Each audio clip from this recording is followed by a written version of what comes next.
Well, welcome to Podcasting Tips with Rob Greenlee. My name is Rob Greenlee, and I want to welcome you to the show here. And I appreciate you being here.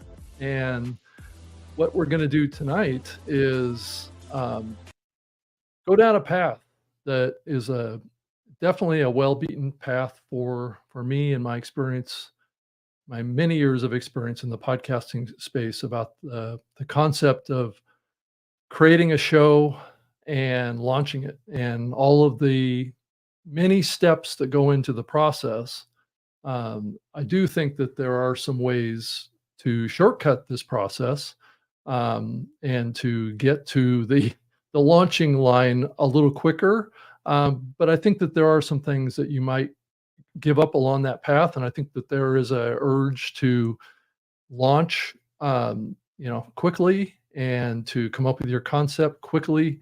And I do back up and I think a lot about all the different podcasts that I've launched and started, and I think it's become a kind of a complicated thing now more than it was in the early days. Because back when I started, I was actually doing a radio show, and so it was really kind of a different time and a different kind of format for the content that I was producing anyway. I was making a radio show that had a lot of commercial breaks and things like that. So I was like taking out commercial breaks and trying to stitch this together to create more of a podcast format.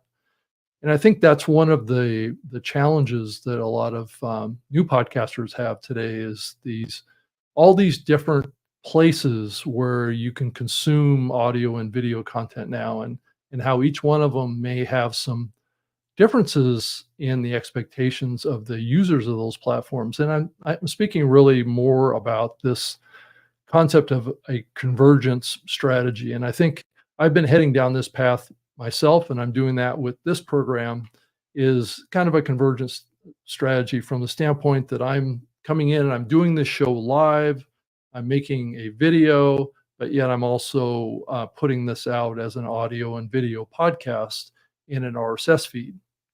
And so I think, that can be a challenging process. And I've had, some things that I've noticed online as I've been doing research on this. I'm always keeping an eye on what's happening out there. And I do see folks talking about this where maybe a good approach to this as well is to create unique content for each of these platforms.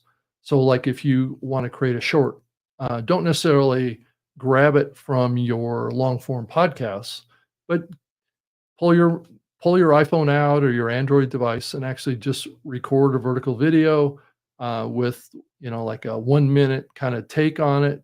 So trying to repurpose your videos that you do like in this format on a widescreen basis may not necessarily fit the medium that is there for reels and shorts and the short form content ecosystem that's out there. And then also, I think you look at like a TikTok and you look at Instagram and you look at a lot of these other platforms, and they are unique. And I think the expectations of the audience are rather unique as well. So I may be giving you the impression that I'm maybe kind of backing down a little bit on this convergence strategy. But I do think that there is a place for this. And I think it is in a place that is appropriate if you look at it from the context of the medium, right? So doing it live like this is perfect for like a YouTube, perfect for, X and these platforms. But I do think that maybe thinking about these vertical video platforms and things like that, maybe creating unique content that's for just those platforms might be the best way to approach this. And I do know that AI technology, like an Opus Clips or whatever, is taking content and formatting it in a way that's really kind of more of a vertical video type format. But I just wanted to share this kind of bigger picture thought on how I'm thinking about this medium. I've been around the podcasting medium for 20 years. I'm coming up on 20 years here. And it's been, I have to admit, it's been a roller coaster ride. It hasn't been always, you know, clear sailing in this medium. We've had ups and downs, and most of the ups and downs have been related to economic fluctuations, and I think we're going through that now. But I think that there's other challenges in the podcasting space right now that are also challenging us, and to kind of understand what people want, and then be able to take who I am as a content creator and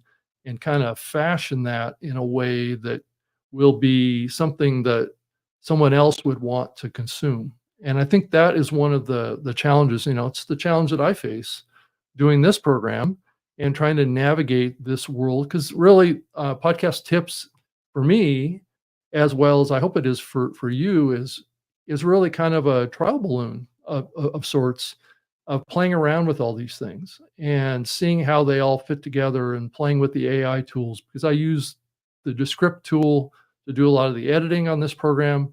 Um, you know, and I didn't want this whole program to be just about, you know, kind of my experience in the podcast, you know, and what I'm going through.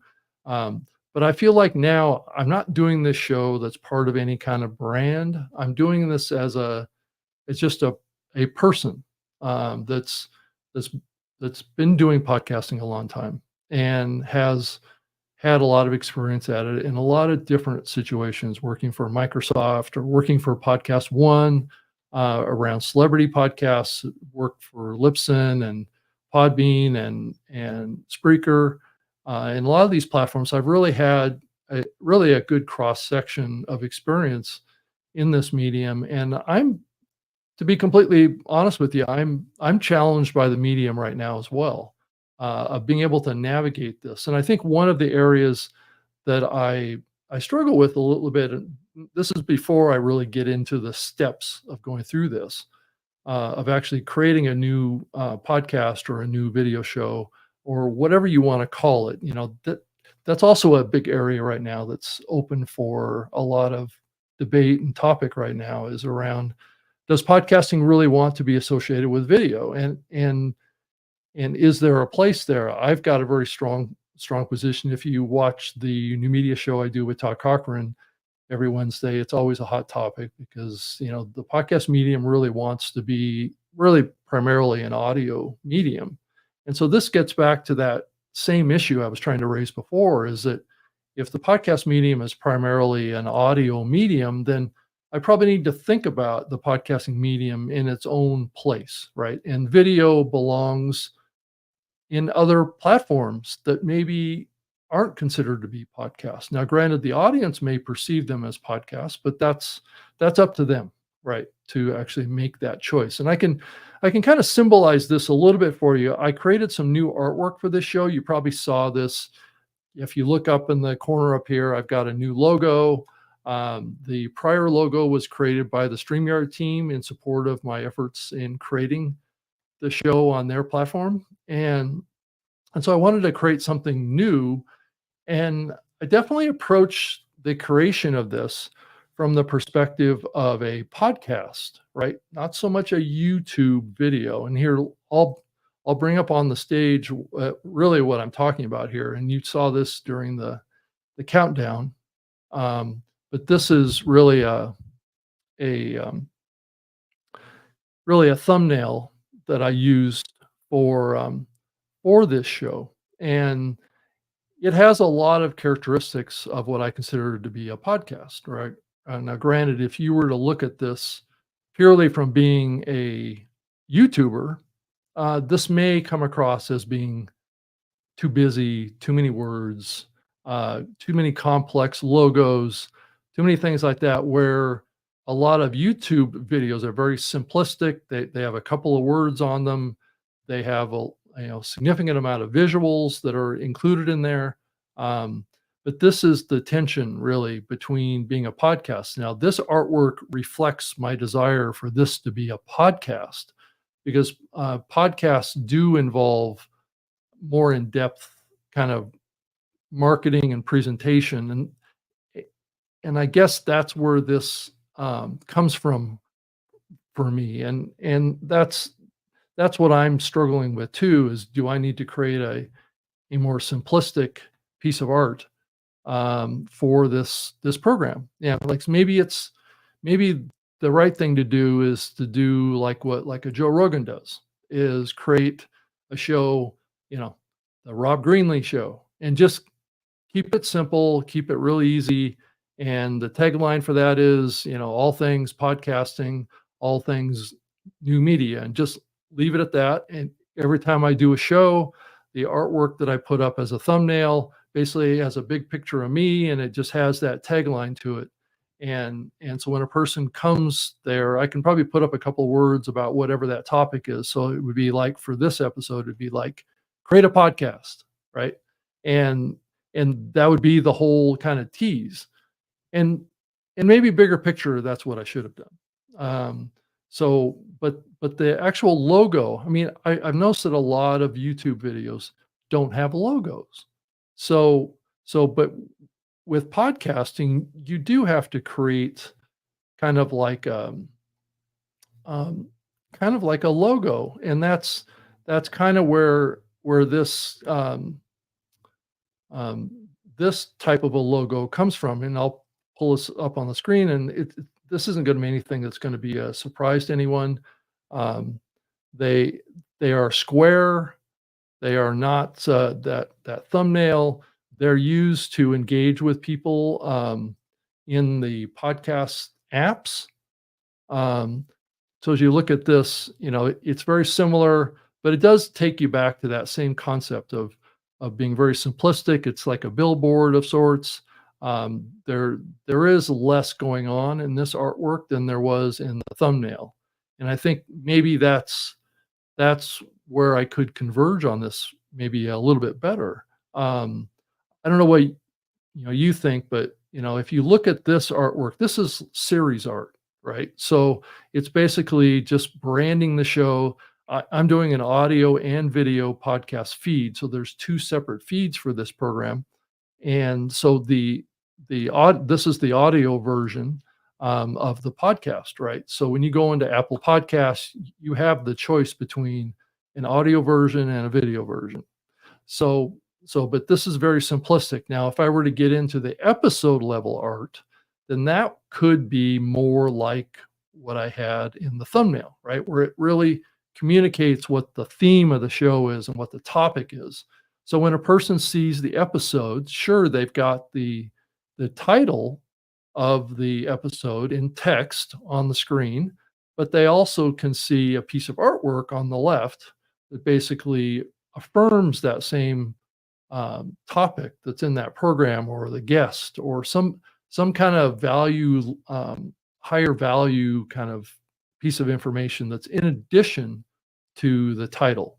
So that's kind of where I'm thinking at this point. But the thumbnails in YouTube are unique, and each one of them is unique. And it's only been recently that you've been able to do like maybe a series art in the YouTube platform, and you do have that when you create a playlist. So you can add like art like this as part of your playlist in YouTube, the podcast playlist. So you can create that very similar to a podcast look and feel in that platform. And I think that's an interesting kind of connection here around this theme of branding.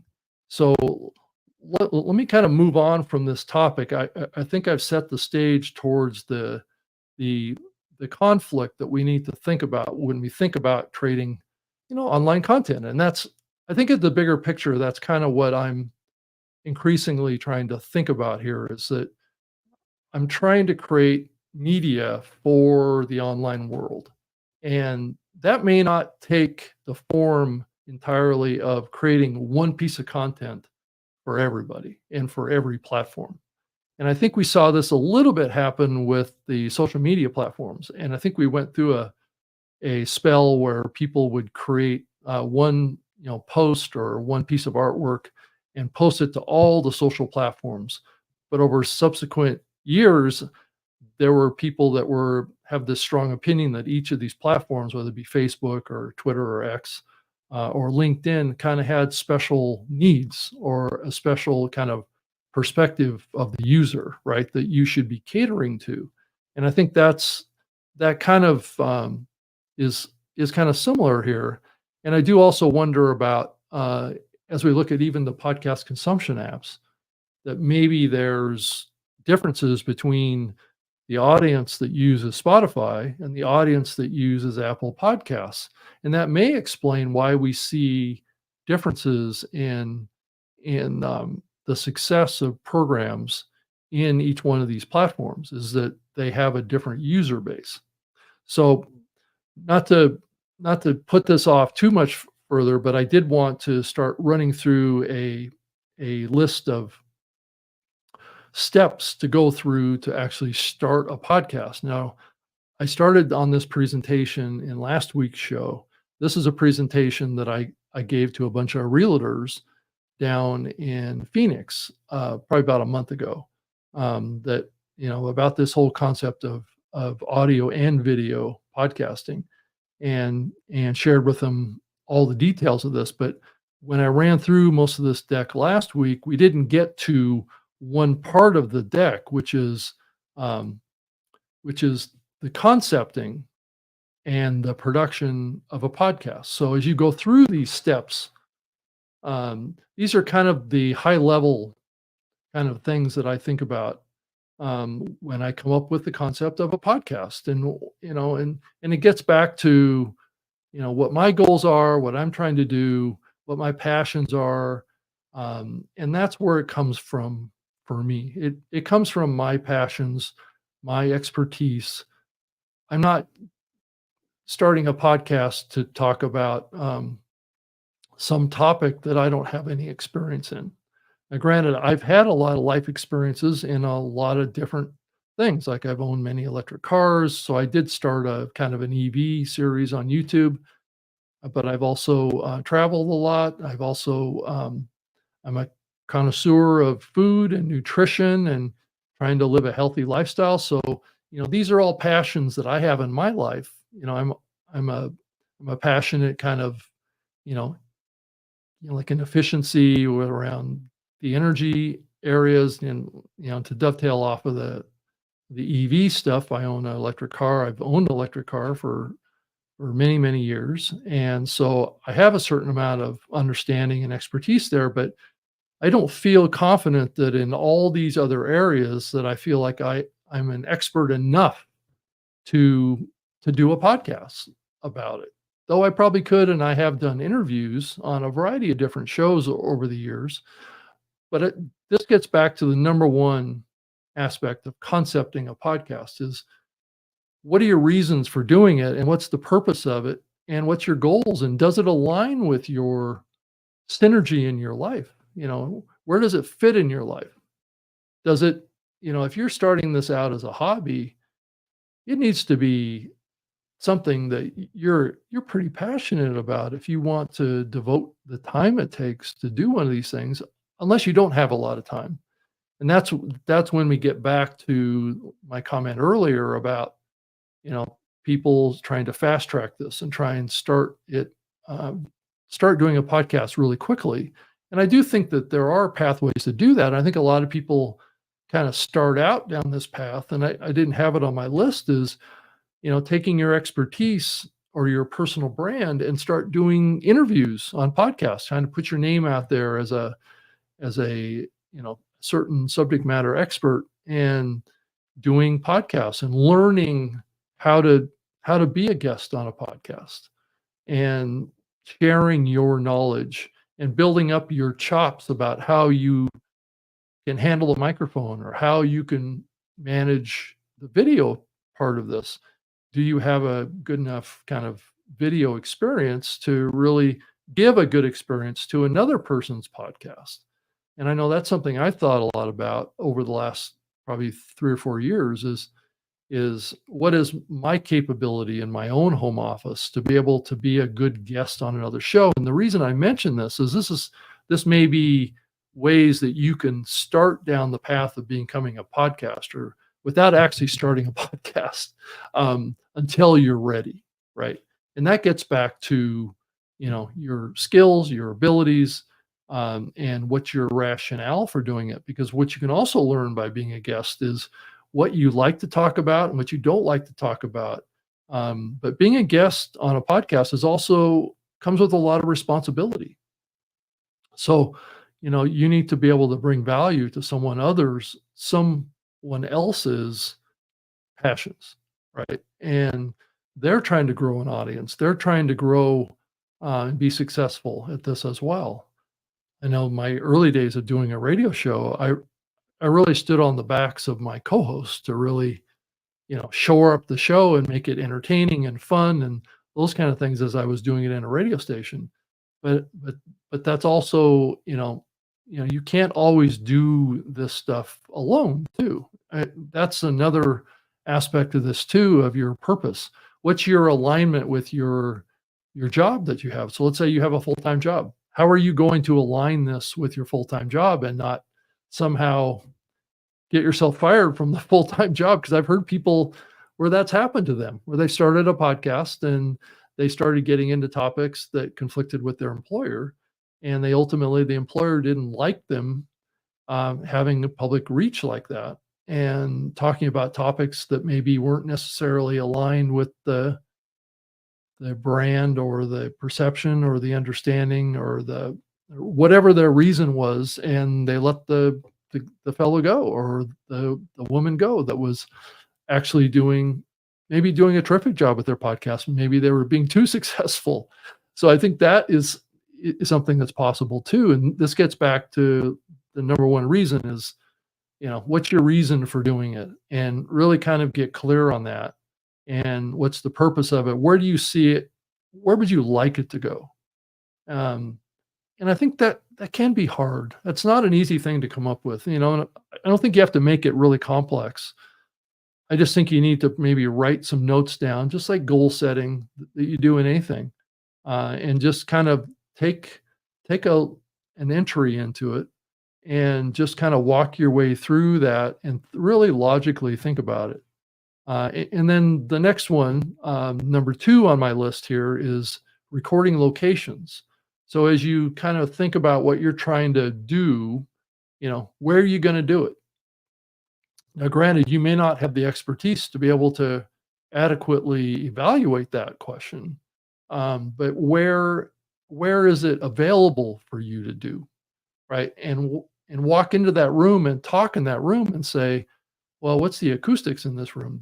Is it going to accommodate me getting a microphone and being able to talk into a microphone and not sound like it's echoey and really kind of a poor audio experience? And if you're trying to do a video potentially, what's your kind of visual experience? What's the lighting? What's the background of the room? Does it align with your particular brand values or what you want to project about yourself? I mean, a lot of people I know do their guest interviews and do their podcasts in front of like a bookshelf, right? That has a bunch of books on it, because there's been research that's shown that people that do content in front of bookshelves, like in libraries, are considered to be more intellectual. So it's kind of or smarter or have more knowledge, right? And so that kind of affirms in the audience that maybe, this person knows what they're talking about if they're doing it in front of a bookshelf. And how well lighted is it? Like with my studio here, I've got studio lights that are shining on me right now. They're not huge or expensive lights. They're fairly close to me and they're fairly bright. But those are things to think about too. And what's the quality of the camera that you're using too? I know I'm kind of jumping ahead here a little bit, but recording locations is important. Is it convenient for you? Are you thinking about doing it at work? Are you thinking about doing it in a external studio somewhere? And some people like to do that. Some people don't like to do content in their home office just because they like the separation between work and home, or they have a bunch of dogs, or they have children at home that make a bunch of noise. I know other people that fully record their podcasts in their clothes closets. because guess what? You get good acoustics in a clothes closet. So you just put in a small desk and you set up your microphone right in your clothes closet, right up against your clothes that are hanging on the bar up there, and the audio sounds terrific because guess what? You're surrounded by sound buffering. And so the audio sounds like you're doing it in a professional studio. And there's some very big podcasts that do their shows like that. And there's nothing wrong with that. But you have to have a kind of a understanding of what's acceptable to you too, and what you can afford. Because sometimes if you want to do it in an external studio, so let's say in your particular neighborhood there's a rentable music studio down the street, and you can walk in and say, maybe it's $25 an hour to come in and record your podcast in a professional studio, or it's $50 or whatever, and you can afford that. That might be a good option for you because then you don't have to invest in equipment. You don't have to really be too concerned about a lot of the aspects of this, but that's up to you. And then the third component of this, which is research other shows. Um, get out and be a student of podcasting and listen to other podcasts, especially ones that are in your genre, the ones that you would likely be competing against for listeners, in Apple Podcasts or in YouTube. I think going everywhere and looking for topics, even searching in Google. You can even increasingly now you can do a query in Chat GPT 4 and ask it, who are the top 10 podcasts in this particular podcast topic genre, and it'll give you a list. Take that list, go into Apple Podcasts or into YouTube and search for those programs and see what you get. And then subscribe to a couple of them that look interesting, that maybe appear to be doing well, and hear what they're doing and try and understand maybe why they're being successful and how long they've been doing it. You may also find that there is a bunch of shows that are in Apple Podcasts or in YouTube on the same topic that you want to talk about, or the same genre, that are no longer producing episodes. That will also give you an interesting sign point too, is that maybe that topic isn't as popular as you would like it to be. And that's another thing you have to consider too, is how popular is that particular topic generally. There's ways that you can do keyword ranking searches in Google to find out what keywords or topics people tend to search for in Google. And that can be another way that you can gauge whether or not your particular genre or topic or program really has a strong potential to grow and be something that you want to invest your time in. So this can be it can be a fairly disappointing process too, depending on what you find. And it may not be, but on the other end of the spectrum, let's say you find a group of shows in Apple Podcasts or in YouTube that are getting millions of views and plays that are in your exact same topic area. Now that can also be a challenge too, because then you know that you've got some big competitors out there that are already tapping into that market. So in some ways, trying to find the niche to do your show is really all about trying to find unmet opportunities that are out there in the market. And that's not always easy either, because I would say just about every niche has been tried. Maybe the efforts that were made were very poor, and they didn't bring results because they didn't produce a very good program, or they didn't know how to market that show, or they didn't know how to get it out there, and maybe the person that did it wasn't as well known as you are, right?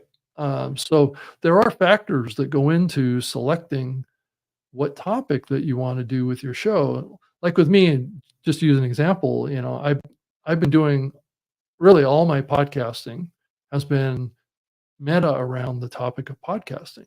So or new media or online media, but it's always been pretty much centered around podcasting.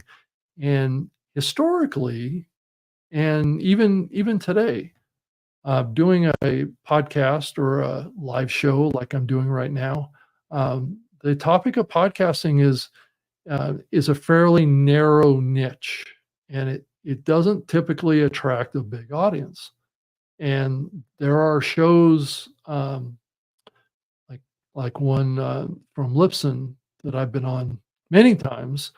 It's called The Feed. That has been doing episodes for 10 years or so, and they they just get a few thousand downloads per episode, and so I wouldn't claim that, what I'm doing, and this is to be transparent, doesn't always get that many plays or downloads because this topic, there aren't as many people right now looking to start a podcast as there was actually coincidentally about the same time the pandemic started when everybody was locked down. A lot of people decided that they had lots of time that they could create a podcast because they were working from home. And so we saw a big spike in interest in podcasting back in that 2020, 2021 timeframe, where we saw lots of new people getting into podcasting.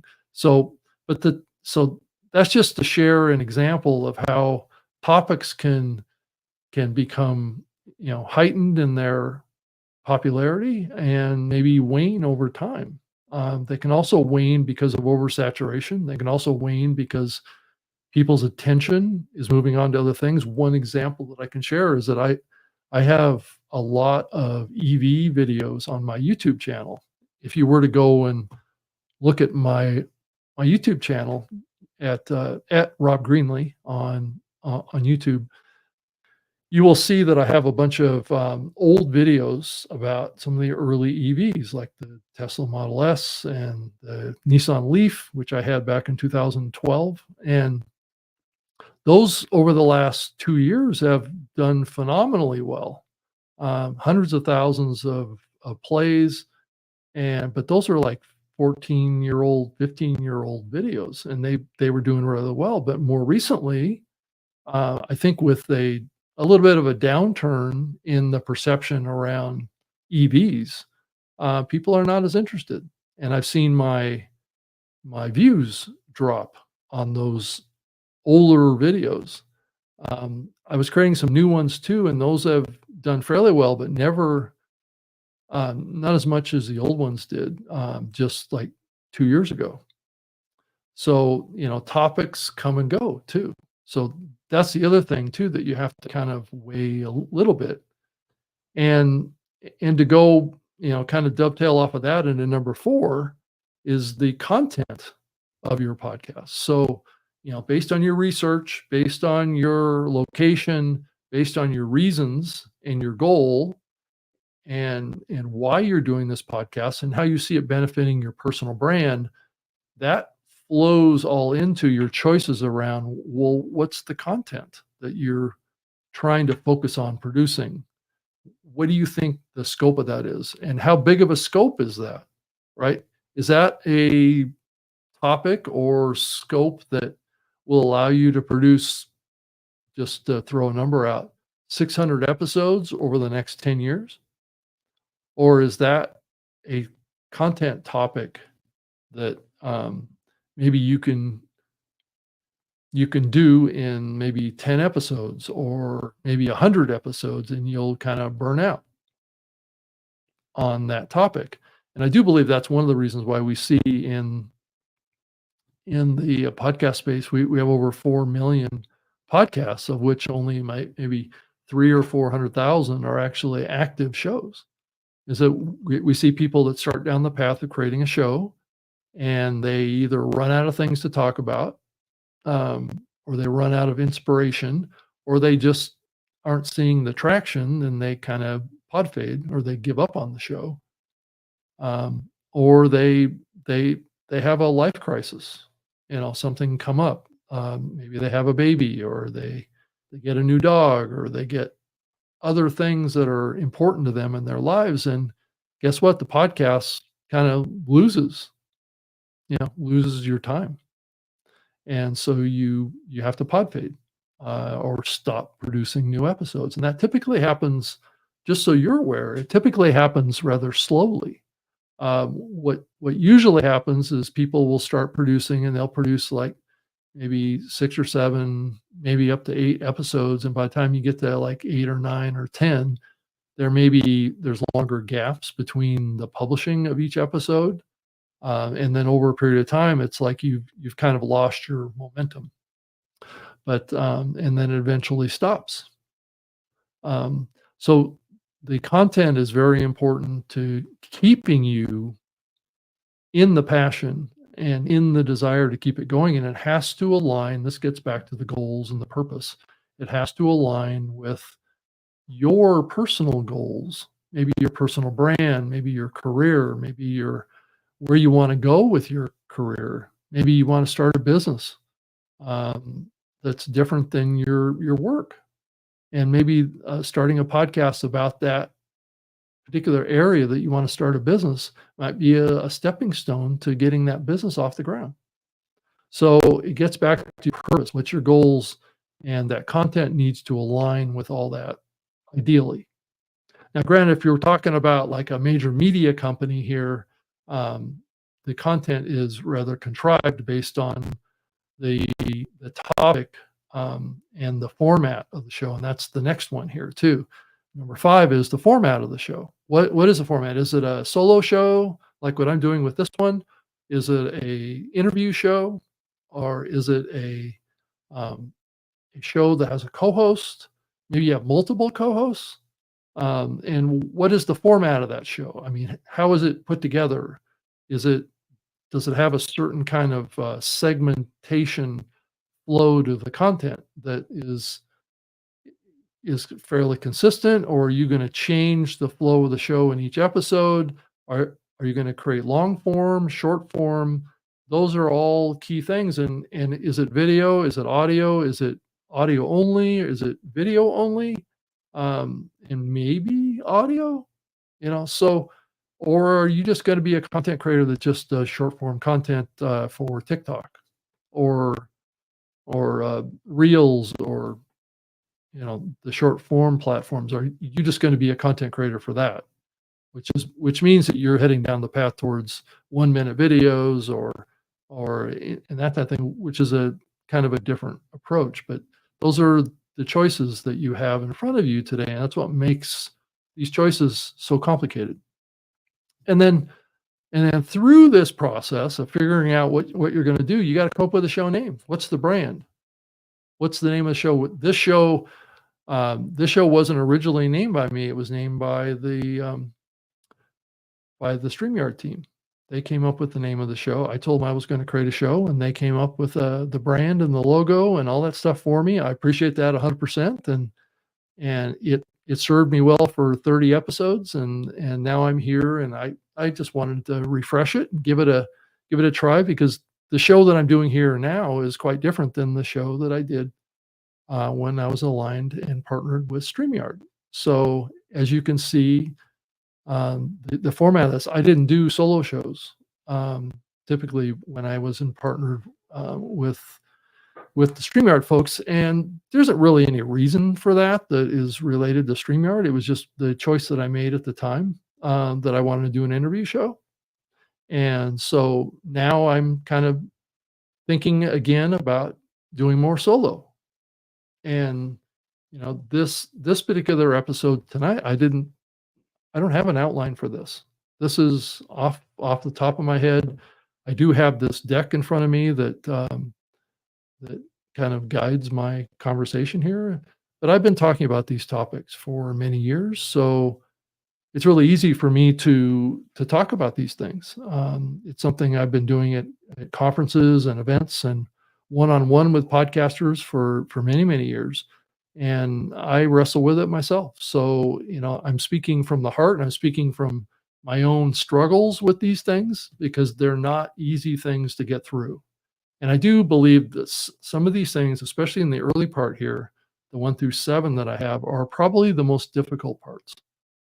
Um, because, these things have to make sense. They have to align. They have to be purposeful.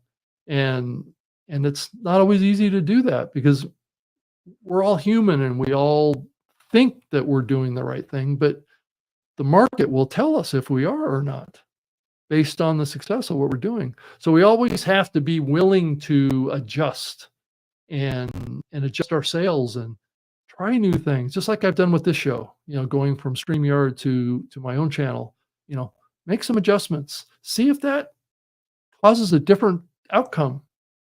I mean, invariably it is going to be a different outcome because StreamYard had 108,000 subscribers on their YouTube channel, and I only have a couple thousand on my channel. But also this show is an audio and video podcast too, so it's out on a bunch of other consumption platforms, and I just have to do a better job of marketing it myself and not being as reliant on the StreamYard kind of platform to market my show for me. So this gets back to, what's that show name? What's the hook that's going to catch people with the interest to tune into the show and care about what a person has to say about something? Because that's kind of, or share or cover or discuss. All those things are important. And then also a concise and, you know, attractive description too is another, but that gets back to the purpose, right? You have to get that down in writing. You have to put it down in a document or in a text file or something like that that you can go back to and refer to. And because what you put out as the purpose of the show needs to be what you deliver on, and it needs to align with the name of the show too, unless it's, the Rob Greenlee show, which means that I can do anything I want to some degree. Um, but I do think that you build a reputation, even if you were to name your podcast your name, and a lot of big talk radio folks do this. But they also have a reputation for talking about a certain topic. And that's how they grow, is that they build a real reputation, and people tune in because that person has passion, has a desire, really can speak to an audience in a compelling way that keeps them coming back, wanting to have more. So that's why it's really important to have a good description. That's like your foundation. And increasingly, people are using Chat GPT to help them with that stuff. But and then coming out of the description and the show name comes the graphical representation, the show branding or the logo, like what I have up on the screen here that you can see, or in my cover art. What is that logo? What is the branding? And it can be simple or it can be complex. You can hire a professional artist to come in and, you share with them your description and your show name, and they take that as creative input and they come up with a show brand for you or a logo. Now, granted, if you're thinking about doing this on YouTube and doing it on a podcast, it's kind of a little bit of a different conversation, because are you going to make your YouTube program look like a podcast, or are you going to make it look like a YouTube show? And I think that is a tension there that's real. I've chosen to make my YouTube show of this show look more like a podcast, where others don't make that choice. They'll use a much simpler graphic presentation with a lot less text, like we talked about earlier in the show. But yet in the podcast, it's more of a logo type of a thing. So I think I've covered these pretty well. I kind of want to clip through the next one, which is the production side. Here, let me jump to that. It's once you kind of have your concepting, you kind of have your purpose, you kind of have your format, you kind of have an idea of what kind of show you want to produce, that really drives the next series of decisions and actions, which is number 8 at the top of the list. Once you're ready to start producing, guess what? You got to start thinking about or really nailing it down of what kind of recording equipment, what kind of cameras, lights, whatever that you need to produce the kind of content that you're trying to produce. Is it remote, which means that you need to get like a StreamYard or a Zoom or a Riverside or any of these recording type platforms or live streaming platforms? Are you going to do a live show or are you just going to pre-record? There's lots of choices on the software side too. So you have this combo of what kind of microphone that you're going to get. It's also driven based on, you know, what's the spectrum of how you're going to get the content. That will dictate what kind of equipment that you need. So if you're going to go out and record in the field, do remote in-person interviews, that kind of requires a little bit of a different approach than if you're doing it in your home office or you're doing it in a studio somewhere and you have guests coming in, or you're just doing it like I am here in my home office that I built as a studio. So that is actually I'm already starting to move into the setup of the studio or the home recording environment. You have to get the equipment, the software, you have to experiment with it. You have to learn how it works. I've got a Rodecaster Pro here, and I've got a professional microphone on a boom. So, I highly recommend thinking about these things and doing research online and learning about them and trying to figure out which one makes the most sense. It's difficult for me to sit here and really say that, this is the right way to do it. This microphone is the one that you have to have. This piece of software is the piece of software that you have to have. I know a lot of folks do that, but I also hear horror stories around that too, because then a person will go out and they will buy that based on that recommendation, and then they'll get it home and they'll realize, well, it doesn't really fit what I'm trying to do. So, and that also explains why, if you see behind me, I don't know if you can see it there on my, right there is a microphone, right? And also up on my bookshelf up here is another microphone, right? I've experimented with a lot of different microphones and trying to come up with something that would work well. And I even have a lavalier. I'm not currently using it, but it's a little tiny lavalier microphone that's right here too, that I have as option as well. And I have a few other mics that I've played around with as well. And that's what you wind up doing, is that over a period of time. I've been doing this for 20 years. And these aren't even all the microphones that I've been through. This is just a couple of them. And so you do have a tendency to trial your way into this, and it can be expensive. But if you've really thought about what you're trying to create, then you're more likely to go out and get exactly what you need and not waste money buying things that wind up on your bookshelf like I have here. Because that is a boom mic, which is something I tried to set up in front of me here so I could do my videos without this microphone right in front of me. But what I found is that the audio quality out of this is so much better than that it made more sense for me to just keep doing this. So that's where you have to also get into this next phase of do test recordings. And I would also go, if you're interested in a particular microphone or a particular piece of software, go to YouTube, do a search for it, and find a bunch of demo videos that are on that microphone or on that piece of software, and watch those and learn what's good about them, what doesn't work very well, how well do they sound, all that stuff, and learn from people that actually have had the mic and they've gone through this process and they've really trialed it and tested it and compared it and done all these things.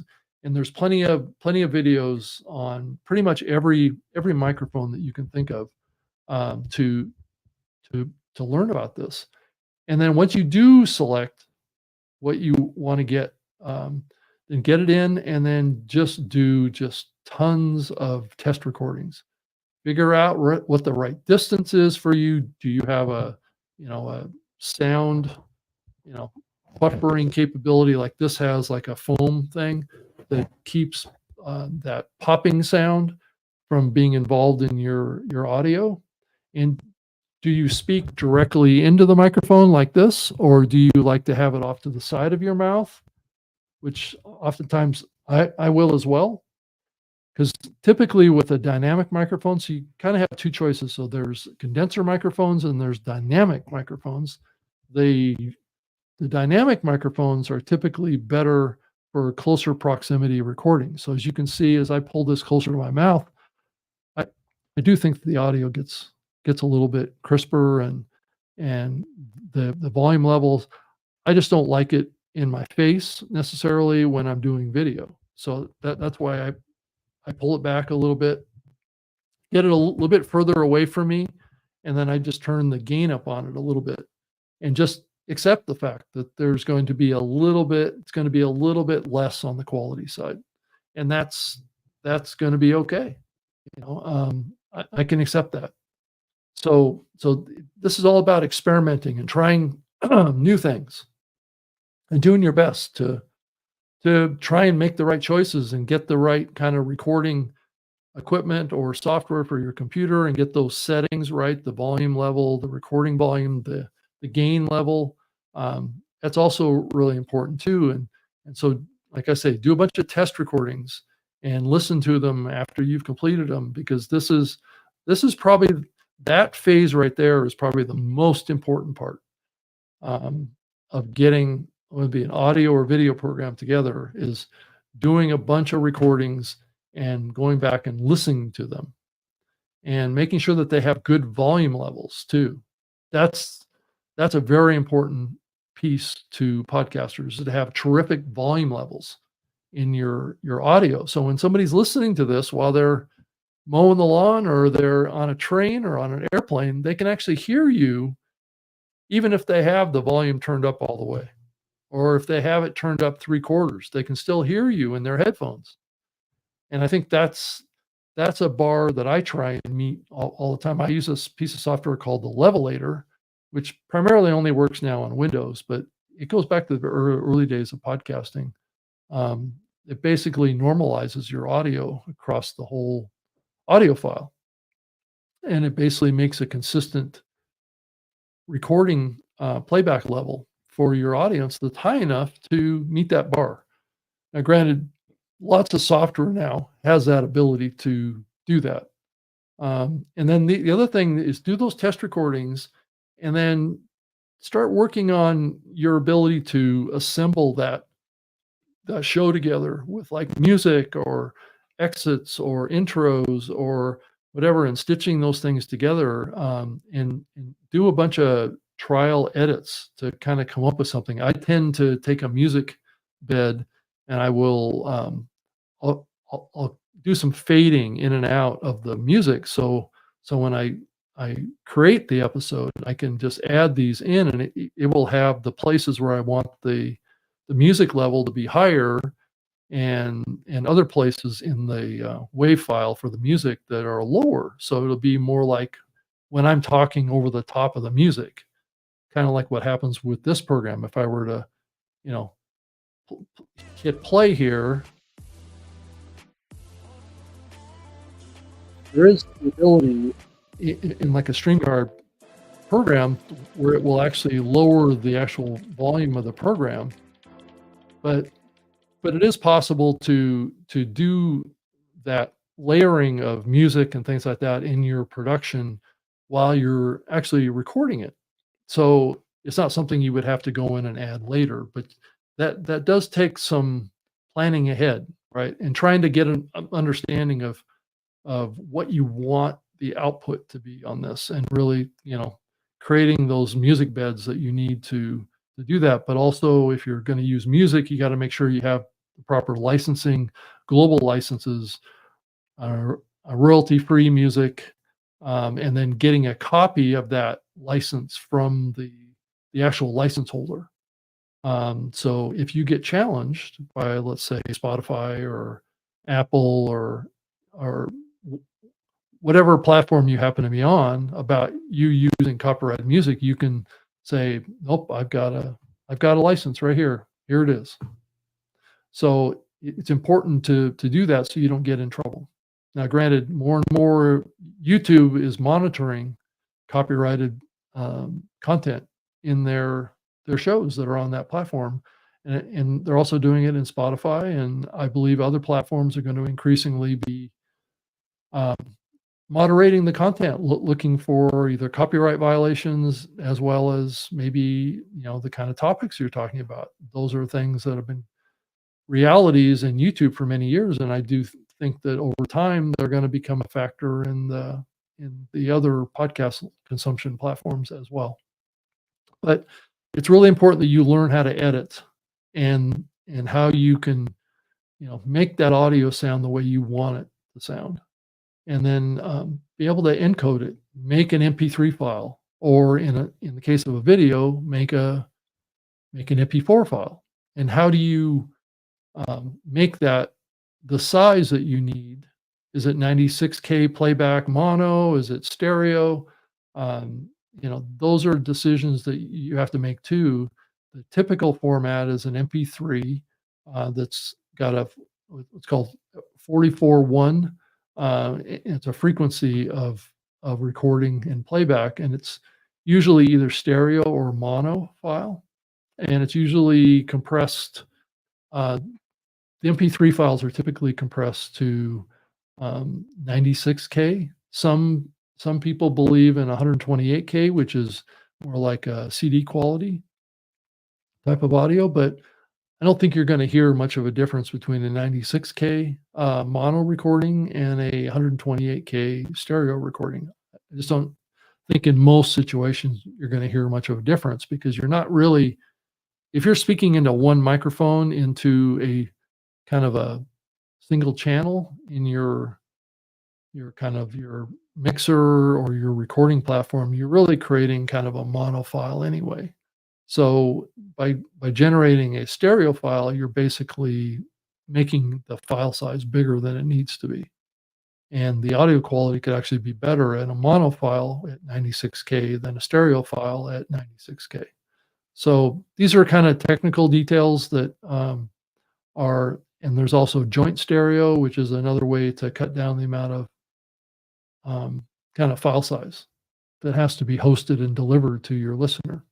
And then as you've kind of pulled all this stuff together, just before you want to launch, and I advise that you select a launch date somewhat in the future, so it gives you time to practice. It gives you time to create maybe a couple of test episodes to just see how it sounds. Give yourself some time for you to get better too.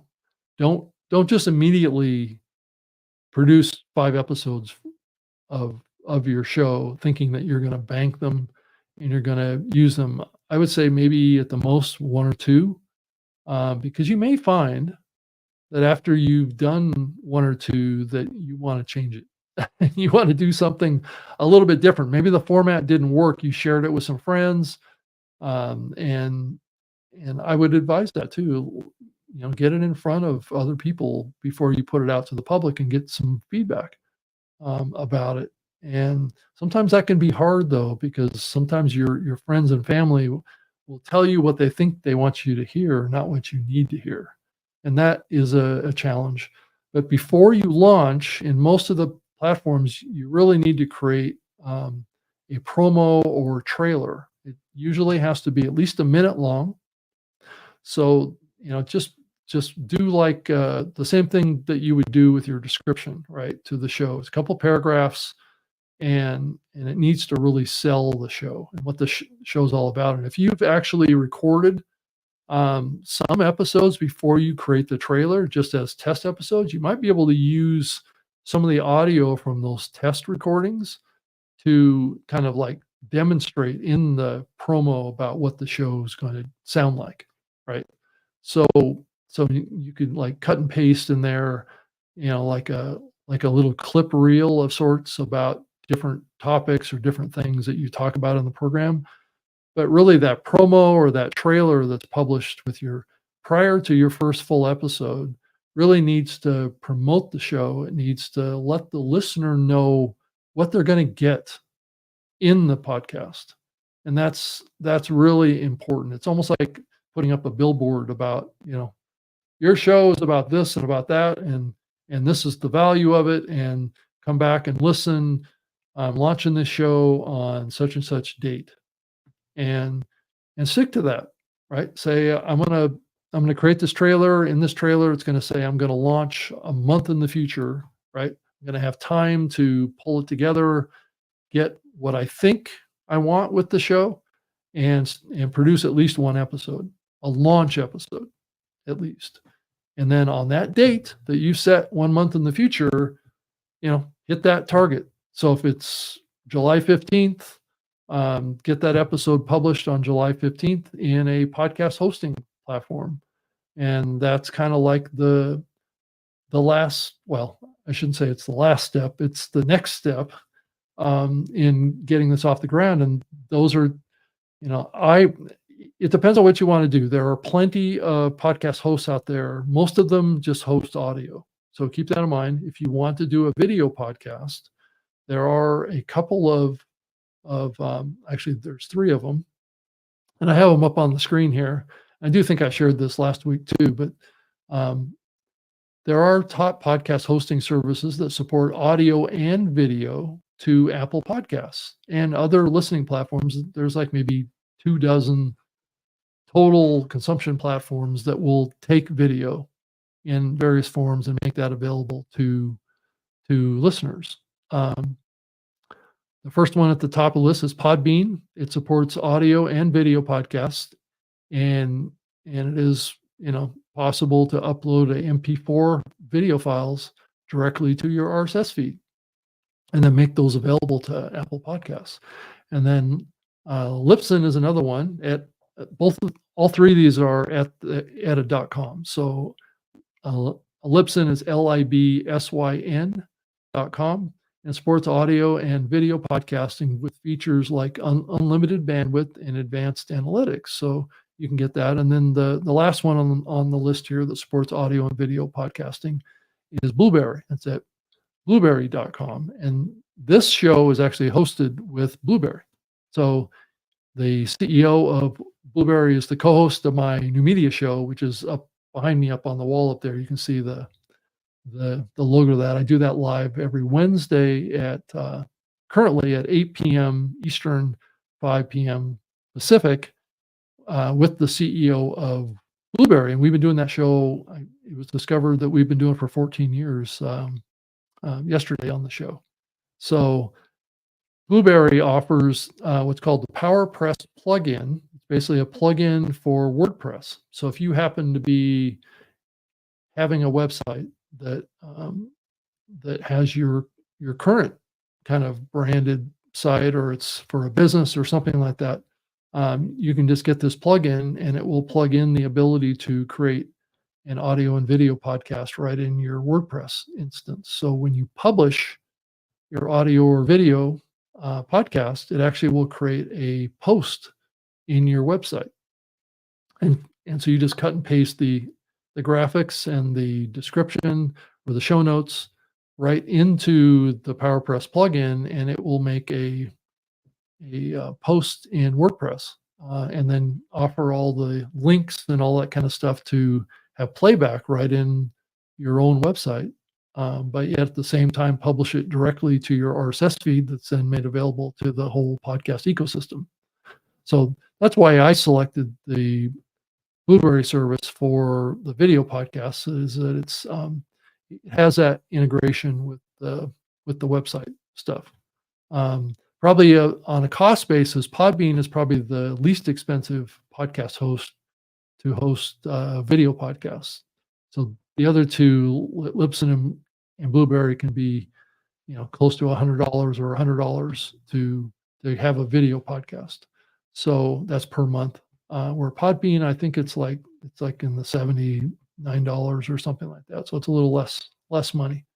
So that's my presentation really on how to get started with podcasting and how that all that works. I know I went through it pretty fast, but I think as I look to doing more shows here, I think I can take various elements of that list that I ran through of all these different components of creating a show, and I'll create an episode about each of those parts of that process and how that kind of will summarize up into getting your show launched. So this is really kind of a free mastermind webinar, kind of a program here. Now, granted, just to kind of couch this, I don't have all the answers here. All I can do is give you guidance on kind of best ways to think about this process and to really help you kind of navigate this path to some degree. But really, at the end of the day, it's up to you and what your passions are and what you want to do. It's not a easy thing. So it does look like we've got quite a few questions that have come through, and let me go through some of these in the Q&A section of the show for probably the last 15 to 20 minutes. And so I'll start pulling up one after another. Johnny Bean, thank you so much for being here with me tonight again. I know you've been coming back quite often. And then Rick Savoya writes, "No more Puddles the duck." Well, Puddles is still back there behind me. You can see him right there. He's learning too. He's keeping an eye on what I'm up to here as well. So it's a little bit of a remnant of my relationship to StreamYard, so which I'm using to do this program tonight. So I'm still actively involved in that. So I'm just not part of the StreamYard content channels anymore. I'm kind of on my own now. So Rick, thanks for the comment. And it looks like we've got another comment in here too. Right Mix for Business by Sue Ann. Sue Ann, thank you for being here with me tonight. And it looks like she's going to watch the replay as well, because there's probably lots of details to pick up. Thank you for the comment here, Sue Ann. And Daphne Shepard writes, "Thanks for sharing this information." Well, Daphne, thank you for being here tonight with me. It's great to have you along this show, because really this show just kind of wraps up the whole topic, really, to some degree, of creating a podcast. And I appreciate you being here and being open to listening to me talk about it. And so I hope you come back again. And then looks like Helsiq Hannah writes here, just claps and appreciates the show tonight. Thank you so much. And looks like Johnny Bean also writes, let me pull this one up here. There's conflicting things. So anyway, Johnny Bean writes, "This is great info. I've been doing live shows for coming up on 10 years, and I'm continually learning and researching and trying to figure out how to make things bigger and better." Yeah, I can concur with that, Johnny. That's exactly what I've been doing here too. And I've been doing this for 20 years, and I just have a lot of passion for live. That's kind of where I started, was on live radio. But it wasn't easy for me to do live radio, and to do live is not always easy. I mean, it's, I can do some editing at the end of this to kind of shore it up and make it more concise and things like that. But the live, once it goes out, it goes out, So I commend you, Johnny, for doing it for 10 years. That takes a lot of commitment. And it looks like Johnny also posted another one here. He writes, a lot of my friends came to me for help for doing video and podcast stuff, and I helped a lot of friends out, and most of them have stopped doing that. Uh, yeah, and it's normal, and I continue on. So, I think that not not everyone is going to be able to keep something like this going over the long term like you have, Johnny, and it's amazing that you've stuck with it this long, because I'm amazed at myself that I've stuck with it this long too. And I think one of the only reasons that I have is that I was able to build a professional career around podcasting, and I was lucky enough to have that. And it just kept me moving forward, right? I was always trying to do a better job in my role and my jobs at the various companies that I've worked at, and doing a podcast was always kind of part of that. So, and it looks like another one from Daphne Shepard writes, it says advice for creating evergreen live to tape episodes and not merely current news live streams. Yeah, Daphne, I agree with that 100%, that creating evergreen content is oftentimes better than creating kind of news topic content. Now, granted, there's advantages and disadvantages. One of the advantages of creating the evergreen stuff is that you can keep an audience coming back and watching your program over a longer period of time. Where news content, I think most people understand this, but kind of burns out, right? People are off to the next breaking news topic. And then Johnny also writes, if your show is your name, it is your responsibility. And if you have other people on your channel and they say or do something that's not cool because it's your name, you get blamed. Well, there is a certain amount of responsibility that goes into a particular brand and your association with it, whether it is your name or a kind of a bigger brand. I think you do have to have some responsibility and being willing to accept that and be a little picky about who your guests are. Might be the thing to think about if you're really concerned about that. And looks like Johnny wrote another comments. I do most of my shows live. I have music intros and outros, and I'll podcast the audio later. For most part, it's fine. So every once in a while, I'll have to edit something out, but that's rare. So yeah, I think that comes up with me as well, and I think that makes sense. Let's see here. It looks like Beauty Bubble has a comment in here. So much great teaching, Rob. Well, thank you, Beauty. I appreciate the feedback here, and I keep chipping through the comments. And Daphne says, "Thank you," with a smiley face. I appreciate it. And Johnny Bean writes again,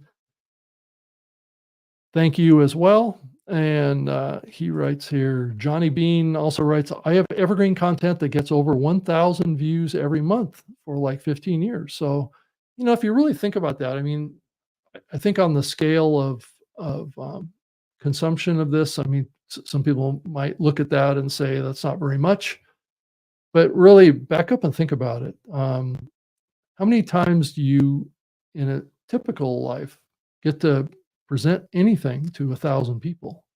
There are shows that are getting many thousands of people too, but I think your impact may be much greater than you realize. I mean, 1,000 is not something to sneeze at. I think that's a large group of people, and I think you can really be proud of that.